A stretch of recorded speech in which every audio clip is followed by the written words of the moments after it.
Leo tops and fittings தான் best choice. இதுல strong ceiling mechanism இருக்கிறதுனால லீக்கேஜ்க்கு வாய்ப்பே இல்ல. சர்வீஸ்க்கு ப்ராப்ளமே இல்ல. லியோ டாப்ஸ் அண்ட் ஃபிட்டிங்ஸ் நீரை சேமிக்கும், நீண்ட நாள் நீடிக்கும். எடப்பாடி கே பழனிசாமியின் இல்லத்தில் அதிமுக எம்எல்ஏக்கள் அடுத்த கட்ட நகர்வு குறித்து ஆலோசிக்கும் கே பழனிசாமி. கூடுதல் தகவல்களை வழங்குவதற்காக செய்தியாளர் ஸ்டாலின் இணைந்திருக்கிறார். அவரிடம் கேட்கலாம்.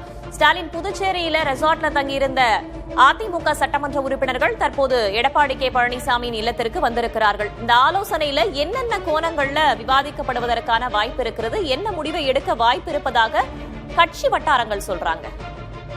மெதுவலி வெளிப்படையாகவும் நேரடியாகவும் சொல்லணும் அப்படின்னா, இன்றைய சூழல்ல இந்த நிமிடத்துல அதிமுக முன்னாடி ஒரு வாய்ப்பும் கிடையாது. அவங்க அடுத்த கட்ட நகர்வுகளை நோக்கி நகர்வதற்கு எந்த வாய்ப்பும் அவங்க முன்னாடி இல்லை அப்படின்றதுதான் இன்றைய கலா யதார்த்தம். ஏன்னா சட்டமன்ற தேர்தலில் 3வது இடத்திற்கு அதிமுக தள்ளப்பட்டிருக்கக்கூடிய ஒரு சூழல்ல திமுகவுடன் அதிமுக சேர்ந்து ஆட்சி அமைப்பதற்கான ஒரு சூழல் என்பது பார்த்தோம் அப்படின்னா கடந்த 2 நாட்களாகவே அதற்கான மறைமுக பேச்சுவார்த்தைகள் 2 தரப்பிலுமே தொடர்ச்சியாக மேற்கொண்டு வந்தது. இது எப்போ அப்படின்னா இடதுசாரிகள் கட்சிகளான மார்க்சிஸ்ட் கம்யூனிஸ்ட் கட்சி, இந்திய கம்யூனிஸ்ட் கட்சி, விடுதலை சிறுத்தைகள்லாம் திமுக உடைய அந்த ஆலோசனை அடிப்படையில அதிமுகவிற்கு ஆதரவளிக்கும் என்ற ஒரு எதிர்பார்ப்பு இருந்த நிலையில தான் அதற்கான வாய்ப்புகள், அந்த சூழல் இருந்தது. ஆனா தற்போது இடதுசாரி கட்சிகள் தாவேகாவிற்கு ஆதரவு அளித்து விட்டன. விடுதலை சிறுத்தைகள் கட்சியும் தன்னுடைய முடிவை இன்னும் சற்று நேரத்துல திருமாவளவன் அறிவிக்க இருக்கக்கூடிய ஒரு சூழல்ல அதிமுகவில் அடுத்த கட்ட நகர்வுகளை நோக்கி நகர்வதற்கான எந்த வாய்ப்புகளும் இந்த நிமிடத்தில் நிச்சயமாக இல்லை என்பதை நம்மால் உறுதியாக சொல்ல முடியும். அடுத்த கட்ட நகர்வுகளை பொறுத்த வரைக்கும் பார்த்தோம் அப்படின்னா அவங்க சட்டமன்ற குழு தலைவரை மட்டும்தான் தற்போது தேர்ந்தெடுக்க முடியும். 47 சட்டமன்ற உறுப்பினர்கள் இருக்காங்க. அவங்க அந்த கட்சிக்கான அதிமுகவிற்கான சட்டமன்ற குழு தலைவரை தேர்ந்தெடுப்பதற்கான முயற்சிகளில் மட்டும்தான் தற்போது ஈடுபட முடியும். மற்றபடி ஆட்சி அமைப்பதற்கோ அல்லது பிற கூட்டணி கட்சிகளை சேர்த்து ஆட்சி அமைப்பதற்கான அந்த நடவடிக்கையில் ஈடுபடுவதற்கான எந்த விதமான முகாந்திரமும் தற்போதைக்கு இல்லை என்பதுதான் யதார்த்தமா இருக்கு. இருந்தாலும் அதிமுக எம்எல்ஏக்களை நேரடியாக எடப்பாடி பழனிசாமி வர சொல்லியிருக்காரு. அந்த அடிப்படையில தான் புதுச்சேரியில் இருக்கக்கூடிய ரிசார்ட்ல இருந்து அவங்க ஒவ்வொருவராக தற்போது அதிமுக பொதுச்செயலர் எடப்பாடி பழனிசாமி இல்லத்திற்கு வந்து கொண்டிருக்காங்க. அந்த காட்சிகளை தான் நம்ம பார்த்துட்டு இருக்கோம். அதனால் நிச்சயமாக அதிமுகவை பொறுத்த வரைக்கும் இந்த நிமிடத்தில் அவர்களுக்கான வாய்ப்புகள் எதுவும் இல்லை.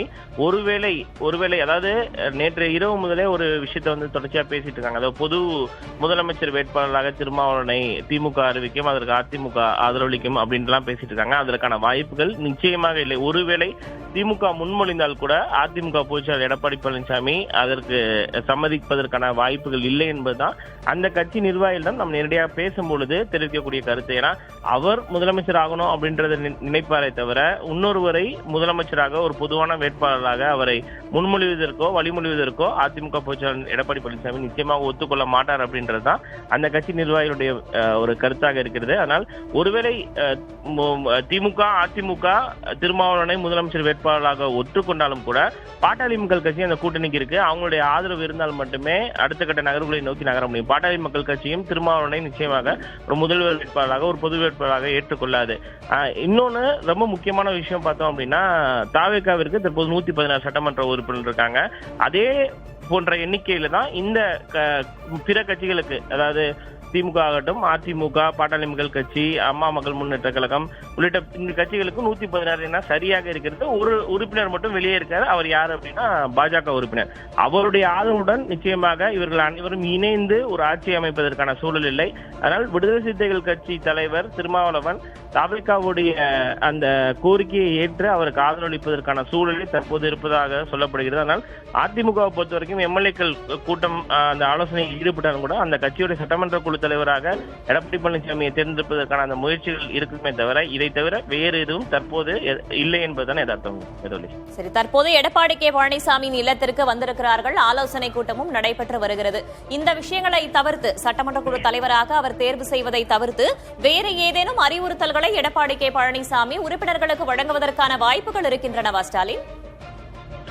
அதாவது வேற ஆலோசனைகளை பொறுத்த வரைக்கும் பார்த்தோம் அப்படின்னா, தாவேகா ஒருவேளை ஆட்சி அமைக்கும் பட்சத்துல அவங்க நிச்சயமா ஃப்ளோர் டெஸ்ட்டுக்கு போய் ஆகணும். நம்பிக்கை தீர்மானத்தின் மீது சட்டமன்றத்துல அந்த ஃப்ளோர் டெஸ்ட் வந்து நடக்கும் பொழுது அதற்கான அந்த ஆதரவை இந்த வகையிலையும் அதிமுக சட்டமன்ற உறுப்பினர்கள் கொடுத்து விடக்கூடாது என்பதனாலதான் இந்த 2 நாட்கள் அந்த அவர்களை புதுச்சேரியில் இருக்கக்கூடிய ரிசார்ட்ல தங்க வச்சிருந்தாங்க. அதாவது இந்த குதிரை பேரம் நடப்பதாகலாம் டிடிவி ஒரு குற்றச்சாட்டை முன் வச்சிருக்கக்கூடிய ஒரு சூழல்ல அது போன்ற ஒரு சூழல் அதிமுக சட்டமன்ற உறுப்பினர்களை அவர்கள் அணுகிவிடக் கூடாது அப்படின்ற அடிப்படையில தான் ரிசார்ட்ல தங்க வச்சிருந்தாங்க. 47 சட்டமன்ற உறுப்பினர்கள் தற்போது முழுமையாக இருக்கக்கூடிய ஒரு சூழல்ல ஒருவேளை ஃப்ளோர் டெஸ்ட் போகும் பொழுது எந்த விதமான கட்சிக்கு எதிரான நடவடிக்கையில் ஈடுபட்டக்கூடாது அப்படின்ற ஒரு சில உத்தரவுகளை அதிமுக பொதுச் செயலாளர் எடப்பாடி பழனிசாமி விதிக்கக்கூடும். ஏன்னா கடந்த 3 நாட்களுக்கு முன்பு பல்வேறு நிகழ்வுகளை நம்ம பார்த்தோம். அதாவது 2/3 மெஜாரிட்டியில் இருக்கக்கூடிய அதிமுக உறுப்பினர்கள் தாவேகாவிற்கு ஆதரவளிப்பதற்கு தயாராக இருப்பதாகவும் அதற்கான பேச்சுவார்த்தைகள் மறைமுகமாக நடைபெற்றதாகவும் சொல்லியிருந்தாங்க. ஆனால் தாவேகா தரப்பிலிருந்து ஒரு சரியான விஷயங்களை வந்துட்டு பேசாதனால அது அந்த சூழல் வந்து முழுமையா மாறிதான் அதன் பிறகு இந்த திமுக அதிமுக கூட்டணி அமைத்து ஆட்சி அமைப்பதற்கான அந்த நடவடிக்கை எல்லாம் தொடங்கினாங்க. ஆனால் அதுவும் கை கொடுக்காத ஒரு சூழல்ல தான் திருப்பி தவேகாவை பொறுத்த வரைக்கும் ஆட்சி அமைக்கும் பட்சத்துல அந்த ஃப்ளோர் டெஸ்ட்ல அதிமுக சட்டமன்ற உறுப்பினர்கள் மாற்றி தங்களுடைய வாக்குகளை பதிவு செய்து விடக்கூடாது போன்ற கடுமையான உத்தரவுகளை அதிமுக பொதுச் செயலாளர் எம்எல்ஏக்களுக்கு விதிக்கக்கூடும் என்றுதான் எதிர்பார்க்கப்படுகிறது. பார்க்கலாம் அதிமுக தரப்பிலிருந்து எடப்பாடி கே பழனிசாமி என்னென்ன விஷயங்களை சட்டமன்ற உறுப்பினர்களிடம் பேச போகிறார் என்பது குறித்து நாம் பொறுத்திருந்து பார்க்கலாம். தற்போதைய தகவல்களுக்கு நன்றி Stalin. Leo tops and fittings தான் பெஸ்ட் சாய்ஸ். இதுல ஸ்ட்ராங் சீலிங் மெக்கானிசம் இருக்கிறதுனால லீக்கேஜ்க்கு வாய்ப்பே இல்ல. சர்வீஸ்க்கு ப்ராப்ளமே இல்ல. லியோ டாப்ஸ் அண்ட் ஃபிட்டிங்ஸ் நீரை சேமிக்கும், நீண்ட நாள் நீடிக்கும்.